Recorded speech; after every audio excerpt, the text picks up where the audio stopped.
brothers and sisters, happy Sabbath. I bring you greetings from Uganda, the pearl of Africa. I thank God for the opportunity to share with you this morning. This is our hospital church. I pray that God, our Lord, will continue to watch over you during this pandemic. He has brought much misery to the world, including Uganda. It reminds me of the statement found in Last Day Events, page 11, paragraph 2. The calamities by land and sea, the unsettled state of society, the alarms of war are portentous. They forecast approaching events of the greatest magnitude. The agencies of evil are combining their forces and consolidating.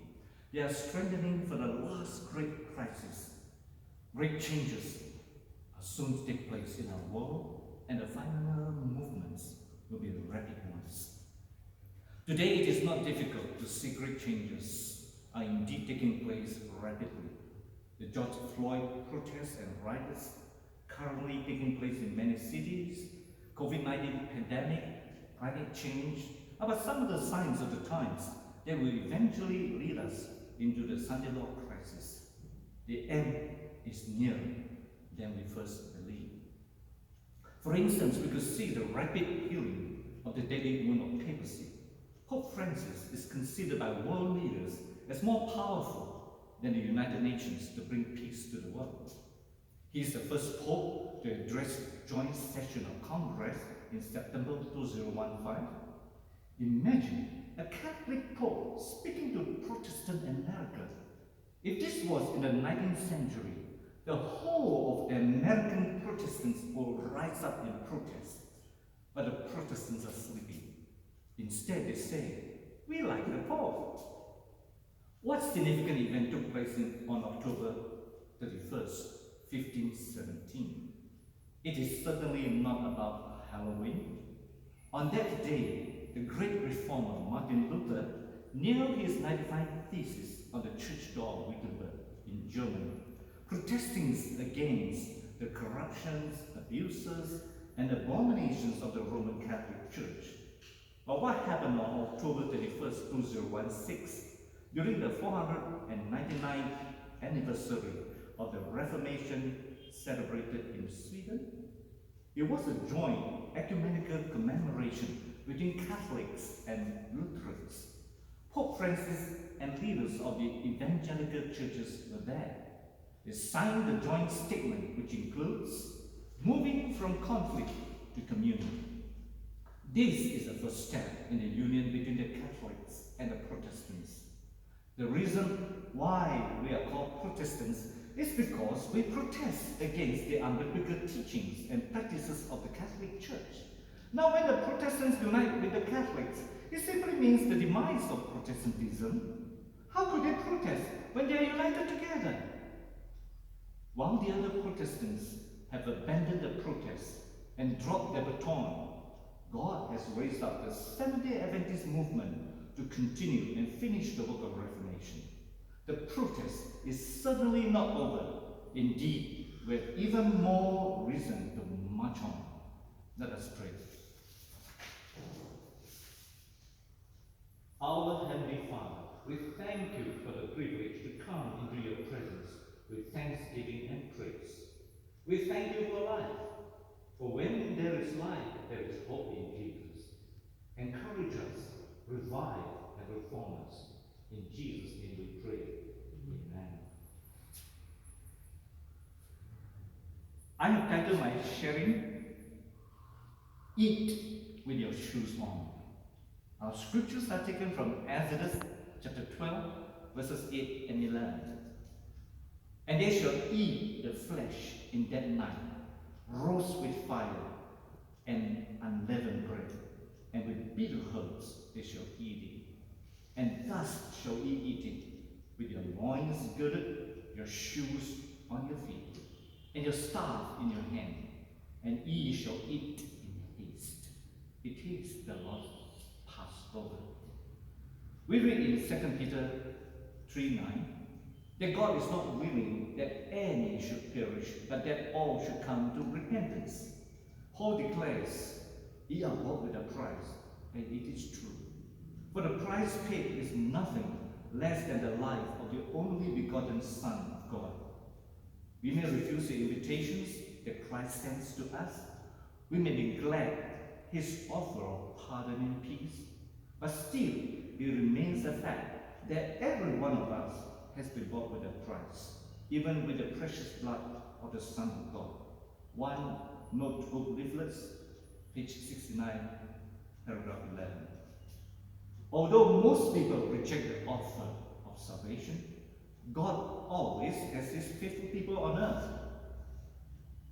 Christian Service, page 22, verse 3, page 3 says, paragraph 3, though the wicked know it not, they owe even the blessings of this life to the presence in the world of God's people, whom they despise and oppress.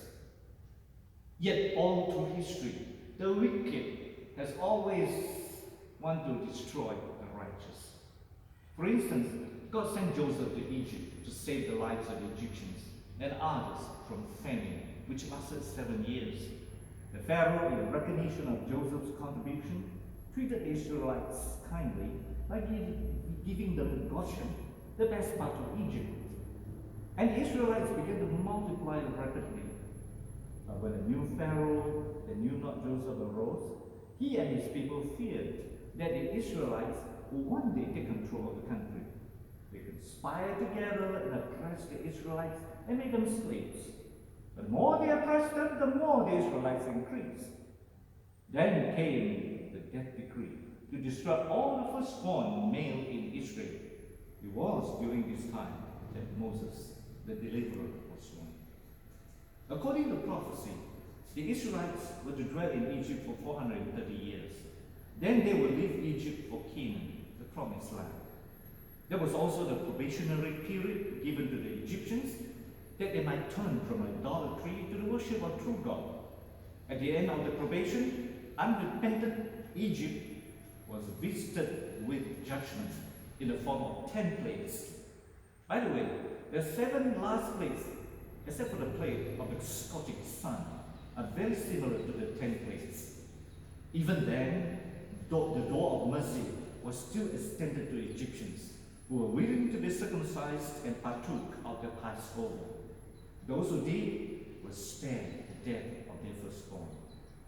Moses told the Israelites in Exodus chapter 12:11, and thus shall ye eat it, with your loins girded, your shoes on your feet, and your staff in your hand, and ye shall eat it in haste. It is the Lord's Passover. Why would they eat the Passover in haste? With their loins girded, and their shoes on their feet, and their staff in their hand? Because they were leaving Egypt the same night. They needed to get ready to leave soon. We too are in a spiritual war. Life is a battle and a march. And we too must be ready to leave the Egypt of this world for the heavenly kingdom. Ephesians 6:11-12 says, put on the whole armor of God, that ye may be able to stand against the wiles of the devil. For we wrestle not against flesh and blood, but against principalities, against powers, against the rulers of the darkness of this world, against spiritual wickedness in high places. Verse 15, and your feet shod with the preparation of the gospel of peace. The shoes represent the gospel, the everlasting gospel, which is to be preached unto them that dwell on the earth, and to every nation and kindred and tongue and people. Jesus said in Matthew chapter 24, verse 14, and this gospel of the kingdom shall be preached in all the world for a witness unto all nations, and then shall the end come. During the Passover, what kind of bread did the Israelites eat? Unleavened bread. Leaven was a symbol of sin, and it was to be removed even from their dwelling place. Matthew 16:12 says that leaven represents the doctrine of the Pharisees and of the Sadducees. What we need today is the pure, unadulterated doctrines of Jesus Christ, These days are filled with deceptions, with every wind of doctrine. Revelation 17:2 says, the inhabitants of the earth have been made drunk with the wine or doctrines of Babylon. Revelation 18:3, for all nations have drunk of the wine or doctrines of Babylon. What are the two main pillars of Babylon? The mother of harlots, the immortality of the soul, and Sunday sacredness.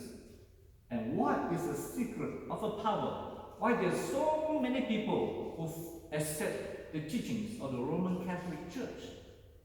The papacy is well adapted to meet the wants of all these. It is prepared for two classes of mankind, embracing nearly the whole world. Those who will be saved by their merits, and those who will be saved in their sins. Here is the secret of his power.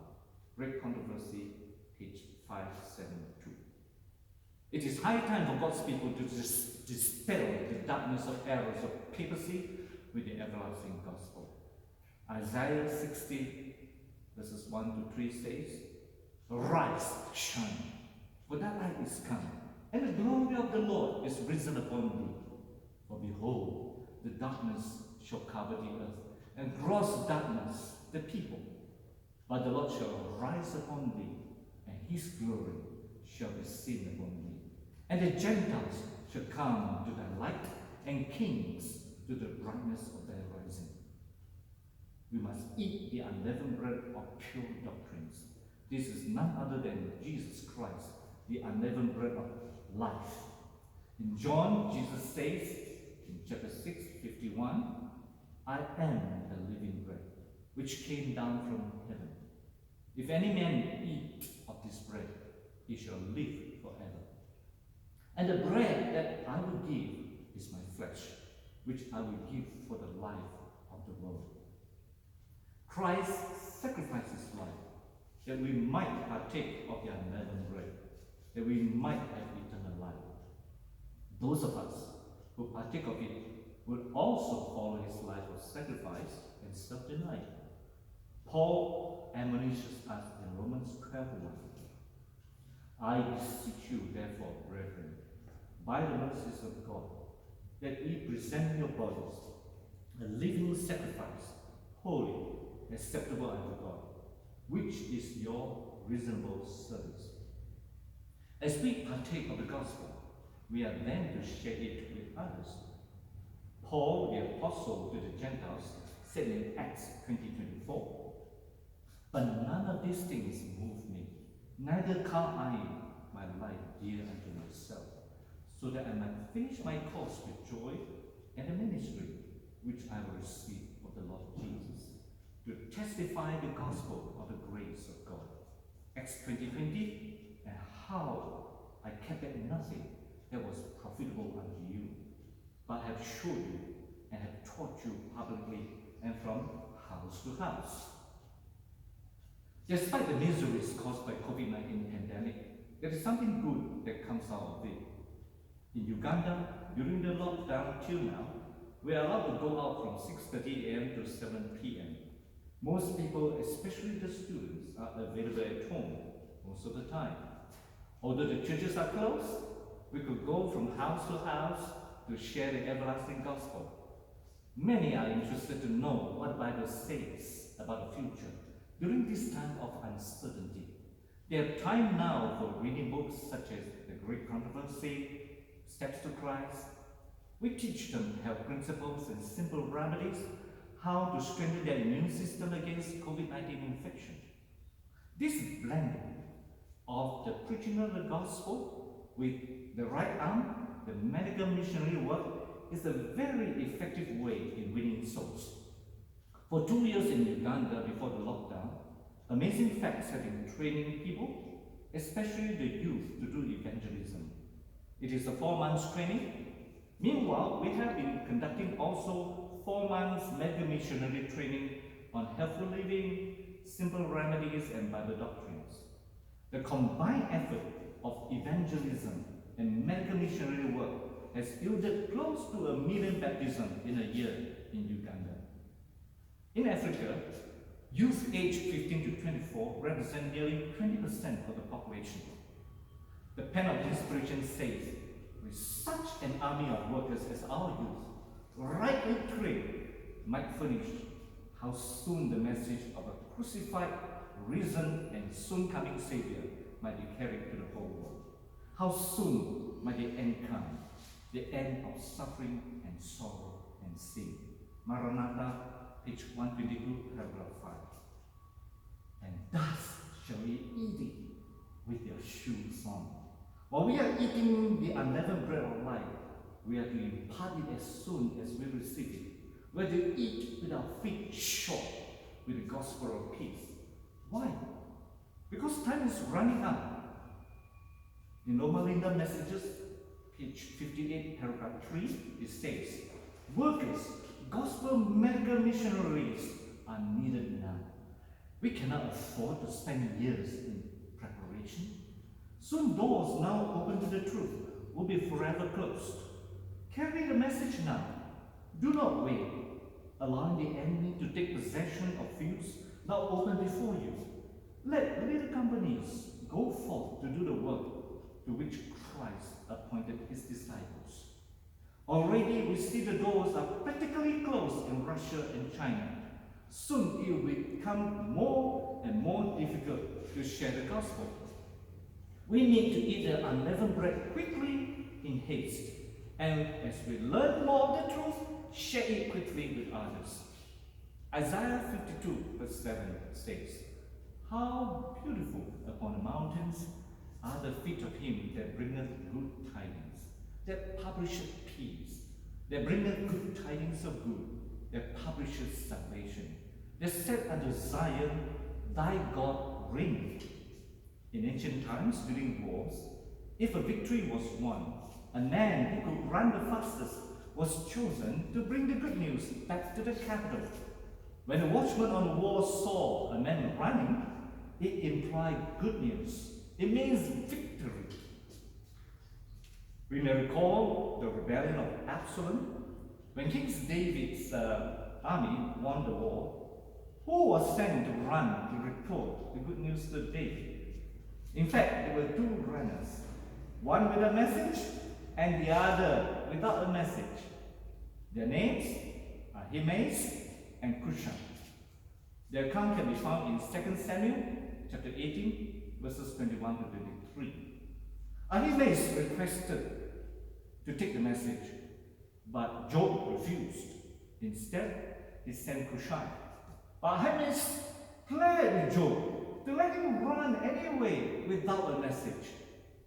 Finally, Job consented. In fact, he outran Cushan. But when asked by David, he did not have a clear message. He simply ran in vain. May God help us ever to give the trumpet a certain sound, ever speak the truth, no matter how unpopular it may be. Using this imagery, Isaiah described the feet of those who share the gospel message that brings to the recipients hope, peace, joy, and deliverance from the bondage of sin. The gospel is the only antidote for sin. Evangelism, page 544. For earth's sin and misery, the gospel is the only antidote. Ministry of Healing, page 141. Indeed, how beautiful upon the mountains are the feet of him that bringeth good tidings, that publisheth peace. Each of us has received a commission from the King of Kings. Matthew 28, verses 19 to 20, Jesus says, go ye therefore and teach all nations, baptizing them in the name of the Father, and of the Son, and of the Holy Ghost, teaching them to observe all things whatsoever I have commanded you, and lo, I am with you always, even unto the end of the world. Amen. Jesus promises he will always be with us if we are willing to cooperate with him in the salvation of man. I heard a story of two colporteurs. While they were waiting by the roadside for a taxi to take them back, they saw their church elder driving towards them. They stopped the car and requested the elder to give them a lift, but will refuse, though there was space available. The elder told them there was not enough space and drove away. When they met the elder in the church, they questioned the elder. Why do you say there was not enough space when clearly there was space enough for both of us? The elders replied, but there were 3 of you. I could recognize both of you. And there was a third one, dressed in white, whom I didn't know. Quickly, they realized that it was an angel that accompanied them, and God allowed the elder to see the angel as an encouragement to them. How blessed indeed we are to have Jesus always with us as we serve him. And here's another wonderful promise of Jesus before his ascension. Acts chapter 1 verse 8, but ye shall receive power. After that the Holy Ghost is come upon you, and ye shall be witnesses unto me, both in Jerusalem and in all Judea, and in Samaria, and unto the uttermost part of the earth. In the work for this time, it is not money, or talent, or learning, or eloquence that are needed so much as faith graced with humility. No opposition can prevail against truth presented in faith and humility by workers who willingly bear toil and sacrifice and reproach for the Master's sake. We must be co-workers with Christ if we would see our efforts crowned with success. One notebook leaflets, page 12, paragraph 6. So long we are willing and submit ourselves to God, he will take us and qualify us for the work. We shall receive the power of the Holy Spirit to witness effectively for him. Isaiah 55:11 says, so shall my word be that go forth out of my mouth. It shall not return unto me void, but it shall accomplish that which I please, and it shall prosper in the thing whereto I sent it. Eat with haste without shoes on. Signs of the times are telling us that soon the final crisis will come, and Christ is coming soon. Through us, God is still trying to save as many souls as possible. While we daily learn more and experience more of the gospel, share it quickly with others. Eat without shoes on. Get prepared to leave this world of sin from bondage to freedom into our heavenly home. Maranatha. Let us pray. Father in heaven, we thank you for your word today. As we see the end approaching, please empower us daily by your Holy Spirit as we labor together with you in soul saving. Bless us, we pray. In Jesus' name, amen.